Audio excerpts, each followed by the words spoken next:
Bonjour et bienvenue dans le nouveau Vlog. Aujourd'hui, c'est le 17 juin et il y a plein de gens qui vont pas tarder à finir leur BP ou leur CQP pour devenir coach sportif. Alors, dans cette vidéo, on va parler de ce que j'aurais aimé savoir avant et quelques conseils pour réussir dans ce métier. Conseils que vous suivrez, je pense, ou alors vous finirez comme 99% des gens qui passent ce diplôme à Pôle emploi, à McDo ou à Decathlon. Go!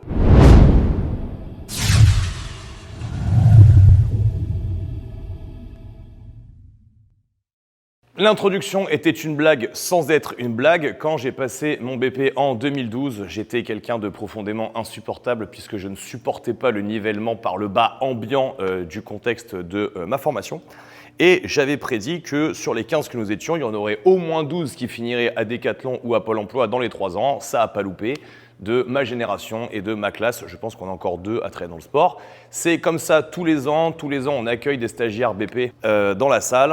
Tous les ans, ça se passe de la même manière pour une grosse partie des gens de leur formation. Donc, il faut déjà que vous compreniez le contexte. Le contexte économique autour du métier de coach sportif est très simple. De base, c'est un diplôme où on vous exige 1 an de formation, où on vous exige une honorabilité. Enfin, il faut quand même savoir qu'actuellement, il y a Raphaël Arnaud qui est fiché S violent avec des plaintes au cul pour violence physique. Ce mec-là, par contre, il peut être député, il peut obtenir une investiture d'un parti politique. Mais par contre, vous, pour être éducateur sportif, si jamais vous éclatez des mecs qui le méritent, il va y avoir des services sociaux qui vont vous dire que vous manquez d'honorabilité et donc vous ne pouvez pas être éducateur sportif. C'est quand même un pays particulier dans lequel on vit. Mais donc, il faut comprendre ce contexte autour du métier.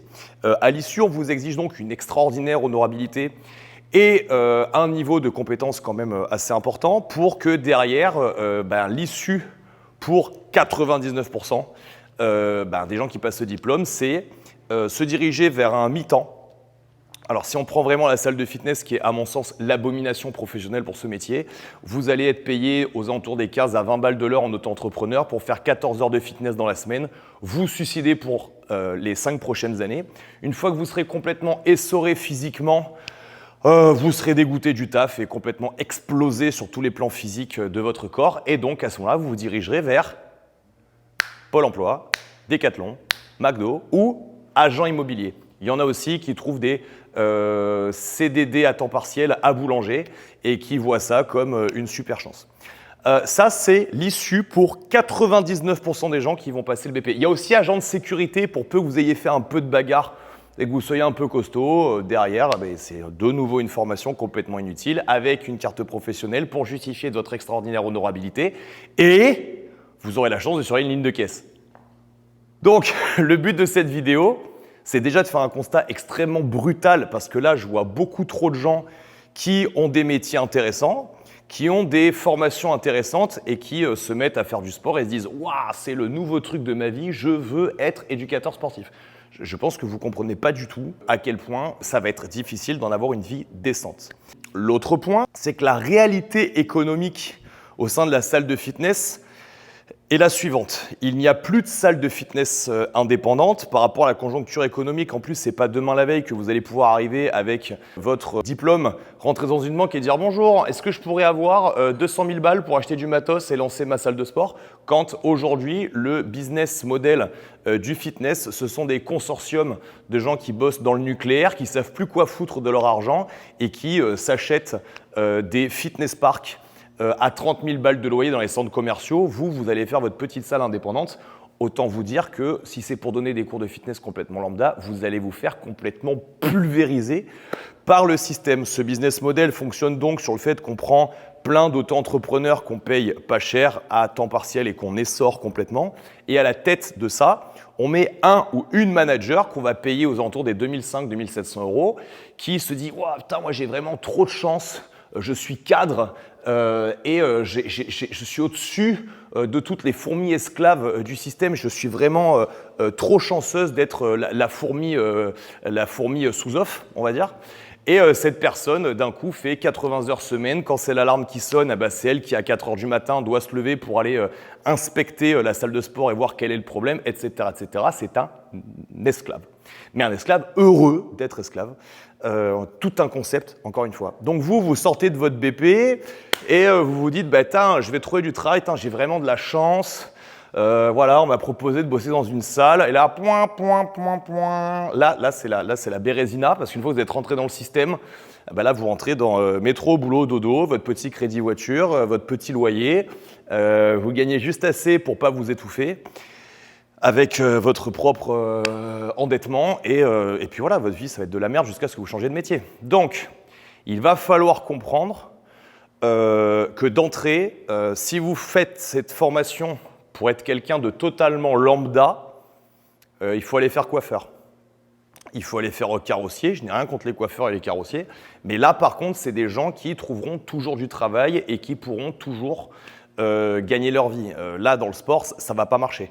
Vous avez donc un business model de très très gros qui vont complètement vous fumer. Et derrière, vous avez aussi peut-être le business model qui vous fait rêver d'avoir votre salle de CrossFit. Mais encore une fois, ce serait très bien que CrossFit France accepte de donner les données du nombre de personnes qui ont ouvert des salles de CrossFit sur ces 10 dernières années et qui ne se payent toujours pas, ou du nombre de gens qui ont fermé. Parce que, encore une fois, si vous le saviez, je pense que vous réfléchiriez à 2 fois avant de vous lancer. Nous, sur le secteur de Hyères-les-Palmiers, par exemple, un des leitmotivs que j'ai eu pour développer toute la partie Internet et programmation à distance, c'est que j'ai très bien compris que ça soit sur Hyères ou sur Fréjus, le business model de ma salle avec mes 150-200 adhérents, à partir du moment où je ne mets pas du 150 balles par tête parce que je veux rester accessible à une clientèle qui n'a pas forcément les moyens, à partir de ce moment-là, ça ne va pas marcher. Et à part gagner un SMIC et faire 50 heures dans ma salle et m'occuper de tout et ne pas avoir d'employés, ça n'allait pas marcher. Vous voyez ? Donc les réalités économiques, vous ne les connaissez pas, mais en même temps, vous n'avez pas d'éducation financière quand vous rentrez dans ce métier. Il n'y a pas d'éducation financière, que ce soit au collège, au lycée ou même dans la partie du brevet professionnel. On ne vous apprend pas les réalités économiques du pays et du domaine dans lesquels vous allez intervenir. Donc clairement, il est tout à fait normal que vous ne sachiez pas avant de vous balancer. Ça, c'est la partie de la vidéo où je vous explique vraiment dans quoi vous mettez les pieds. Contrairement à ce qu'on pourrait imaginer en sortant de ce type de discours, je ne suis pas en train de vous dire qu'on ne peut pas bien gagner sa vie. Je n'ai pas du tout dit ça. D'ailleurs, nous, en vrai, on vit très bien. Mais j'essaie juste de vous expliquer qu'il va falloir rentrer dans une bagarre qui va être très très rude, où il va falloir pas compter ses heures et où il va falloir accepter plusieurs choses. Premièrement, ne vont gagner leur vie que les meilleurs.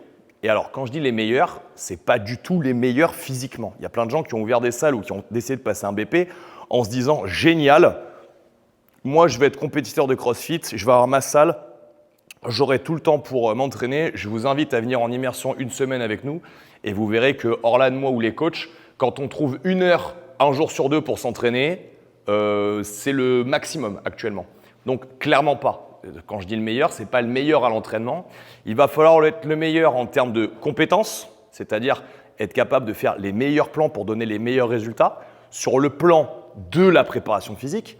Mais il va aussi vous falloir des compétences de préparation mentale parce que si vous avez la totalité du contenu pour transformer quelqu'un mais que vous n'avez pas la capacité en termes de personnalité de rentrer dans le cerveau de la personne pour la mettre en action, eh bien ça ne va pas marcher.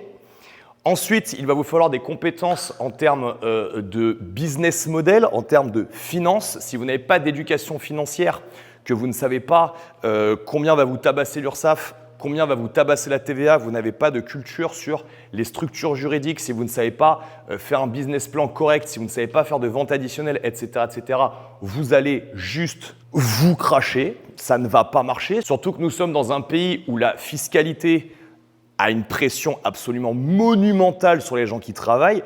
Rappelez-vous, quand vous vous mettez à votre compte, vous ne travaillez pas pour vous, vous travaillez d'abord pour l'État. L'État va vous tabasser 50% de cotisation sociale et 20% de TVA, même si vous ne vous payez pas. Donc ça, c'est très très important à comprendre parce qu'on est là, on se dit « ouais, je vais mettre à mon compte, je suis mon propre patron ». Non, tu bosses, tu es la pute de l'État. Tu es né, tu as un numéro de sécurité sociale, tu te mets à travailler, tu as un numéro de SIRET, tu es un employé de l'État. Tu n'as juste pas le statut de fonctionnaire, mais tu engraisses l'État en premier. Et ça, clairement, moi, j'aurais aimé le savoir en 2012. Ça m'aurait permis de mieux gérer certaines choses. Donc très souvent, le coach sportif est orienté soit sur son propre entraînement, soit c'est un boulimique de formation en termes d'entraînement et il va faire des trucs complètement de très haut niveau, type de la posturologie, des réflexes archaïques, etc., etc., alors que le mec n'a aucune compétence et aucune éducation financière. Je pense qu'il serait intéressant de faire les choses dans l'autre sens. C'est d'ailleurs la raison pour laquelle on voit sur les réseaux sociaux des gens qui gagnent très bien leur vie avec un niveau de compétence totalement pipeau et des gens qui ont un contenu extrêmement intéressant et qui changent de métier parce qu'ils ne gagnent pas leur vie.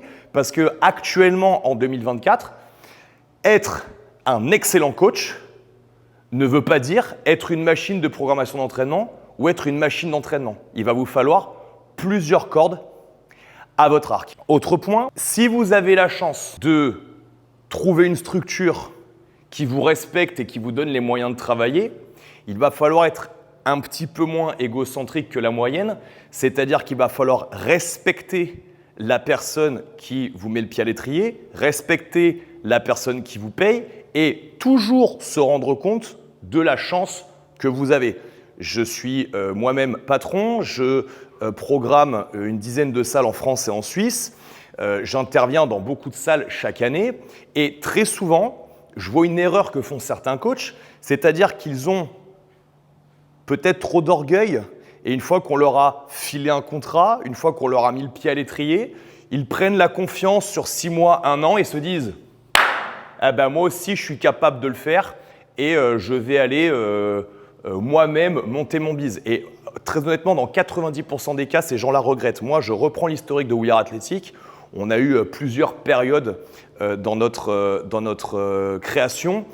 Je pense que les gens qui ont déserté ou que j'ai viré en 2016-2017, quand je vois leur vie d'aujourd'hui, quand je vois ce qu'on est devenu, je pense qu'il y a de quoi pleurer des larmes de sang d'avoir quitté le navire ou d'avoir agi de manière crapuleuse à l'époque. Vous voyez, c'est-à-dire qu'en fait, on a très très vite fait de toujours penser qu'on va mieux marcher en faisant cavalier seul.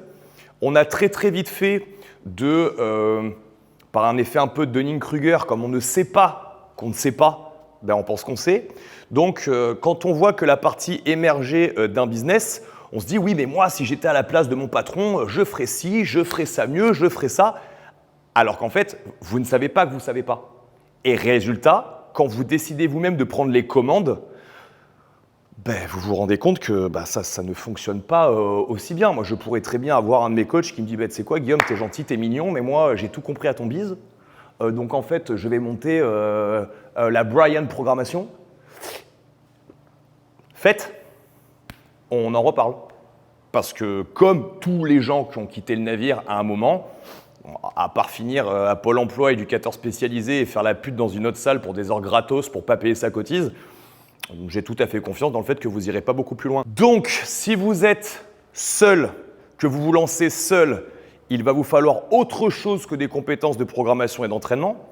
Et si vous trouvez une équipe qui vous intègre et vous donne envie de travailler, il va falloir, même quand les choses n'iront pas forcément dans votre sens à vous, penser collectif. C'est-à-dire que toutes les grosses boîtes se sont vautrées quand les gens ont commencé à travailler plus pour eux que pour quelque chose qui les dépassait.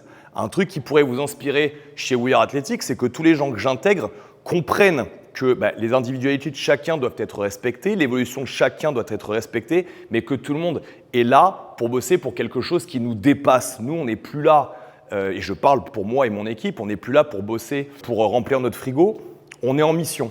Et depuis qu'on est passé en mission, les chiffres d'affaires augmentent et l'avancement de chacun augmente et on arrive à élargir l'équipe très régulièrement. Donc, une des erreurs que je vois très souvent, c'est j'ai la chance d'avoir quelqu'un qui m'embauche et au lieu d'être force de proposition et de participer à l'élévation du groupe, passer un moment, peut-être par manque de discussion, encore une fois, peut-être par orgueil, me pète l'idée que je peux faire cavalier seul et en général, ça dessert le groupe dans lequel j'étais intégré et moi derrière, non, je ne fais pas mieux parce qu'en fait, quand je me lance en faisant cavalier seul, j'ai souvent pas les moyens de le faire.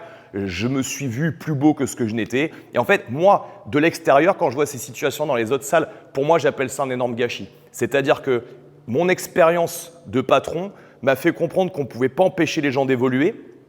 Donc, D'un autre côté, si vous êtes patron, conseil pour vous, faites bien en sorte que quand vous avez des bons éléments, vous trouviez des moyens de les faire évoluer, que ça soit en termes de responsabilité ou que ça soit en termes financiers. Les gens qui commencent chez vous à 1300 balles, au bout de 3 ans, ils n'ont plus envie de gagner 1300 balles et ça se comprend tout à fait. Donc, on pourrait voir aussi l'autre opposé du spectre. Peut-être que si vous êtes à la tête d'une équipe, vous devriez penser un peu plus aux gens qui sont dans votre équipe, leur permettre d'évoluer parce que, à la finalité, sans équipe, vous ne faites rien. Il n'y a personne qui peut passer un BP, se dire « moi, je me lance tout seul ». Moi, j'ai pu le faire il y a maintenant quasiment 13 ans en arrière, mais c'était une autre époque. Enfin, je vous rappelle, à l'époque, Facebook commençait à peine. Les crédits ne fonctionnaient pas pour les salles de CrossFit. Le marché concurrentiel, on était les premiers. Moi, j'ai ouvert un truc qui devait être comme la 3e ou la 4e salle dans ce microcosme de l'entraînement fonctionnel. Donc en fait, on défrichait un terrain, on pouvait commencer avec 0 matos et faire n'importe quoi. Aujourd'hui, quelqu'un qui ouvre une salle de CrossFit comme je l'ai fait moi il y a 13 ans, jamais de la vie, il tient 3 mois. Faut pas rêver. La plupart des salles qui ouvrent, elles arrivent direct avec 100 000 balles de budget matos, comme sur 10 réseaux sociaux différents, en faisant du Google Ads, où les gens qui sont là, qui habitent dans le coin, sur leur chiotte, tombent sur leur pub. Aujourd'hui, on ne peut plus démarrer avec rien comme je l'ai fait. D'où l'importance de bosser en équipe, de prendre soin les uns des autres, le patron vers l'employé, l'employé vers le patron, mais surtout ravaler son orgueil quand vient le moment d'évoluer. Et plutôt que se dire moi je me barre et je fais ma sauce, peut-être pourquoi pas améliorer un petit peu le dialogue au sein de l'équipe et dire écoute, moi j'en suis à un moment où j'ai besoin d'évoluer, qu'est-ce qu'on peut faire et dans quel délai tu penses que les choses pourraient évoluer et qu'est-ce qu'on pourrait mettre en place. Le patron n'est pas là pour satisfaire absolument tout le monde, mais à un moment, si vous avez réussi à vous rendre indispensable dans votre équipe, il y aura forcément une négociation possible. Un autre conseil qui me paraît très très important, c'est d'arrêter de vouloir être payé seulement à votre heure de coaching. Il va falloir développer des compétences en nutrition, en réhab, en préparation mentale qui vont vous permettre de créer du service additionnel et d'ancrer le pratiquant dans une vraie transformation complète de sa vie. Aujourd'hui, on a du mal à vendre un t-shirt à 29 balles dans une salle de sport, mais si derrière, vous proposez du coaching alimentaire avec une vraie plus-value pour vos clients, vous verrez que vous pourrez augmenter le panier moyen de vos clients avec une réelle satisfaction. D'ailleurs, un adhérent de votre salle qui paye une cotisation et qui en plus paye un coaching alimentaire, c'est quelqu'un qui est vraiment beaucoup plus ancré dans sa démarche de santé auprès de vous et vous y gagnez de l'argent, mais le client est en train de radicalement changer sa vie, augmenter son estime de lui-même, ce qui fait que dans sa vie, il va beaucoup plus irradier, ça va influencer son conjoint, ses enfants, ses relations amicales autour. Bref, vous êtes vraiment en train de changer le monde à votre hauteur et clairement, il faut développer ce type de service. Vous avez tous dans votre salle des gens qui arrivent avec des petites blessures d'avant ou qui se les font dans votre salle et c'est totalement normal. Même les gens qui ne bougent pas se massacrent. Alors imaginez ceux qui bougent.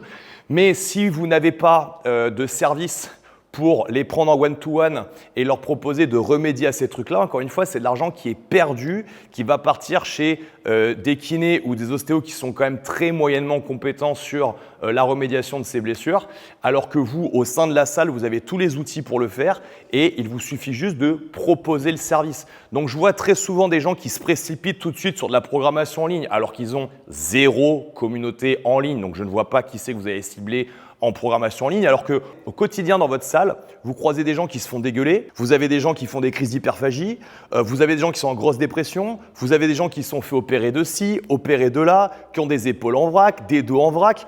Pourquoi ne pas travailler au quotidien avec eux, vous faire votre expérience, augmenter votre chiffre d'affaires, plutôt que tout de suite vous balancer sur de la programmation en ligne qui va forcément mal se passer puisque vous n'avez aucune notoriété, vous démarrez dans ce métier-là, vous n'avez aucun réseau social et donc ça ne va pas marcher. Un autre point, faites très attention aux formations business vendues par des gens qui n'ont rien fait. Par exemple, Michel Baudin qui a arnaqué aux alentours de 12 000 balles à une quantité vraiment astronomique de gens. Plusieurs plaintes ont été déposées contre lui dernièrement et moi ça fait plusieurs années que je le dénonce. C'est vraiment le type de formation où je connais des gens qui sont allés à la banque faire un crédit de 12 000 balles pour rien. Et une fois que vous vous êtes endetté à hauteur de 12 000 euros, je ne sais pas si vous imaginez ce que vous auriez pu faire avec 12 000 balles. Mais 12 000 balles, vous avez 4 sites internet, vous avez un site internet et une salle de coaching complète en one-to-one. Vous avez du marketing digital à gogo à faire, alors qu'il y a d'autres formateurs en business qui sont des monstrosaures, qui sont issus de grands groupes où ça coûte même plus cher que 12 000 balles. Mais là, clairement, les évolutions sont complètement barges. Donc, que ce soit en termes de formation, de contenu professionnel sur le coaching ou que ça soit sur du contenu de formation en termes de business, faites très attention aux références vers lesquelles vous allez vous tourner parce qu'il y a un nombre de charlatans hallucinant. Je vous en ai cité un qui ne va pas tarder à l'apprendre au vu des informations que j'ai, mais il y a aussi des gens qui sont extraordinaires, qui ont sauvé des salles de gens que je connais. Et clairement, aujourd'hui, le marketing et le business, il y a tout, il n'y a rien. Donc faites très très attention, ne vous fiez pas à la moindre vidéo Instagram. Oui, alors moi, avec Michel, j'ai augmenté mon chiffre d'affaires de 12 500% en seulement une semaine. C'est vraiment incroyable. Ne faites pas ça, parce qu'en fait, ces mêmes gens-là qui ont fait ces vidéos-là, moi, je les ai dans des groupes WhatsApp où ils pleurent des larmes de sang parce qu'ils se sont en réalité fait complètement pigeonner. Donc, je vous invite à aller creuser beaucoup plus loin sur la réalité, la notoriété, depuis combien de temps la personne fait ça, etc., etc. Je pourrais faire une vidéo complète sur l'arnaque de Michel Baudin, mais je garde ça pour plus tard. Je vais attendre qu'il dépose plainte pour diffamation. Et à ce moment-là, une fois que ça sera fait, je pourrai le terminer complètement. Donc, conseil, quand vous démarrez, vous n'avez pas beaucoup d'argent, et j'ai connu cette époque-là, mais n'allez surtout pas vous endetter pour des formations complètement pipeau et bullshit. Faites des investissements financiers, achetez de la compétence. Je suis le premier à vous dire de vous former, donc je ne vais pas vous dire de ne pas vous former sur ce sujet-là, mais s'il vous plaît, ne répétez pas cette erreur que j'ai vue chez trop de coachs, parce que derrière les conséquences, elles sont épaisses. On est des humains, on fait tous des erreurs dans notre vie sentimentale, dans notre vie professionnelle, dans notre vie amicale, dans nos rapports avec la justice. Tout le monde fait des erreurs. Mais faites bien en sorte d'incarner la voie que vous prenez. Il faut vraiment revenir à une forme de cohérence entre vos propos, votre message, votre idéologie et vos actions. Aujourd'hui, on est en pleine période politique et je vais faire exprès de ne pas en parler, mais il y a une totale incohérence entre les discours des sportifs de haut niveau et leurs injonctions à vers qui aller voter et la vie que ces gens ont. Moi, quand j'entends un Thuram qui ne vit pas en France, avec les affaires qu'il a au cul auprès des gonzesses, qui m'explique vers qui je devrais voter, quand j'ai une Marion Cotillard, pour parler de quelqu'un qui n'est pas sportif, qui m'explique à moi vers qui je dois voter en sachant dans la sphère dans laquelle elle vit, complètement déconnectée des gens normaux, vous êtes actuellement dans un monde médiatique où tout le monde peut prôner tout et n'importe quoi en n'ayant aucune légitimité pour le faire et en n'ayant aucune action concrète dans sa vie qui légitime son message. En tant qu'éducateur sportif, je vous invite vraiment à incarner ce que vous dites en le faisant. Vous ne pouvez pas prôner la santé si vous-même, vous ne vous faites pas un physique de base en bonne santé. On ne va pas vous écouter sur de la prise de masse si vous êtes épais comme un fil de fer et on ne va pas vous écouter sur la perte de poids si vous avez vous-même un IMC à 35. Ça ne va pas marcher. Alors oui, vous allez me dire, oui, mais tu comprends, ça n'est pas le physique et ça n'est pas la performance qui fait la compétence. Alors oui et non. Je ne suis pas en train de vous dire d'avoir un corps taillé dans le marbre parce que de toute façon, avoir un pourcentage de tissu adipeux extrêmement bas n'est pas bon pour la santé, mais je vous demande juste d'incarner votre message. Je vois beaucoup de gens qui ont ouvert des salles comme la mienne et qui, maintenant, au bout de 5-6 ans que c'est ouvert, ne s'entraînent plus, ont des hygiènes de vie de merde, etc., etc.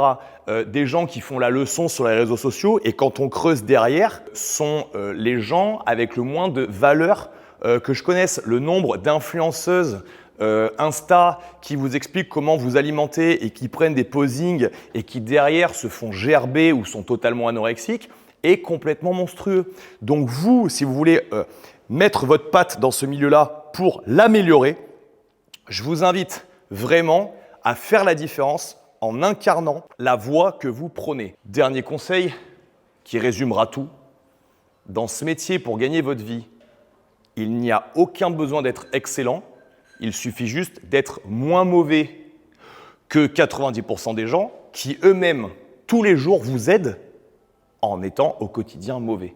Donc, pas besoin de compétences absolument lunaires, pas besoin de capacités mathématiques à envoyer des fusées sur Mars, pas besoin de connaissances en posturologie plus élevées qu'un neurochirurgien. Non, juste connaître la base, la faire bien, incarner la voie qu'on prône, devenir un couteau multitool. Je m'y connais en business, je m'y connais en investissement, je m'y connais en business plan, je m'y connais en entraînement physique, je m'y connais en psychologie, je m'y connais en alimentation, je m'y connais en réhab. Derrière, j'ai tout ce panel-là. Je bosse au quotidien pour m'améliorer et améliorer la vie des gens. Je m'entoure d'une équipe où je fais en sorte qu'ils prennent soin de mon projet et moi, je prends soin d'eux. Et derrière, ça devrait marcher. Au sujet de la formation, entraînement sportif, réhab, alimentation. Nous sommes le premier organisme de formation certifié Calliope dans le domaine de l'entraînement fonctionnel de France. Donc, si vous voulez bénéficier de nos compétences avec, pourquoi pas, ce n'est pas obligatoire, mais une prise en charge par votre OPCO, eh bien, il vous suffit de nous contacter à formation@weareathletic.com. Yannick se fera un plaisir de vous répondre et d'étudier votre dossier ou de vous diriger vers la solution qui vous va le mieux. À mon sens, clairement, ce développement de compétences est un investissement financier. Investissement pourquoi? Parce que qui dit investissement dit retour sur investissement. Très souvent, par exemple, sur la formation d'EPM, vous faites la formation, vous la drillez avec quelques clients. Derrière, vous faites payer 2 consultations. Le prix de la formation a été remboursé. Donc, c'est vraiment un système de formation qui a été développé pour permettre aux coachs de France de développer leur chiffre d'affaires. N'hésitez pas à nous rejoindre. Bye bye.